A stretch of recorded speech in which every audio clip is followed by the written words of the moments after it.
This week we're talking about some definitions, and the last couple of weeks or so my son has been studying all his English definitions, so he's been wandering around the house reciting to himself the definition for automatopoeia and all sorts of things that I hardly could remember from high school, but we're not doing that today. We're talking about the difference between hybridization and genetically modified foods. So, hybridization is like what the Dutch did to tulips. They have completely expanded the colors, the size, all these types of things. So what they're doing is they're actually taking the seeds and seeing which ones are larger, which ones have certain colors, and then they're crossbreeding those. So they're not actually changing the genetics like in genetically modified, where you're actually crossing two different types of organisms,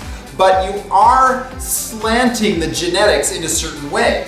And where this has been really, really disastrous is in the area of wheat. And that's what we're focusing on. Again, this week we're talking about gluten and how wheat has been hybridized to be a lot tougher, so the yield, the crop yield, can actually go up because wheat isn't nice and tall like it used to be generations and generations ago.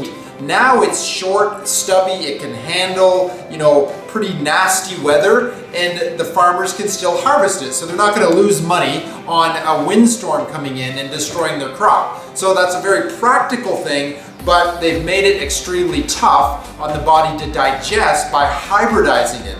And that's why gluten is about 40 times more potent in modern day wheat than it was in its grandfather's days, generations and generations ago. So again, we can see how in the attempt to create a much better economic situation, we've basically destroyed an entire food group.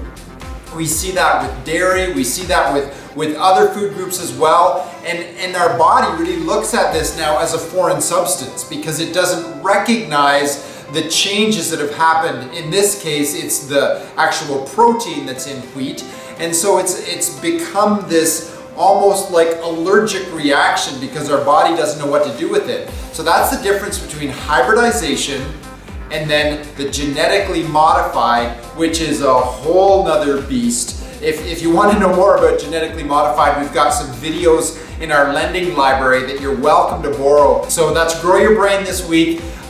Keep on watching, keep on learning. We want you to be intelligent about your health decisions. We want you to know more about health and longevity than anyone you know, because that should be everybody's hobby, how to be healthy, live a long and vibrant, joy-filled life, and that's 100+ living.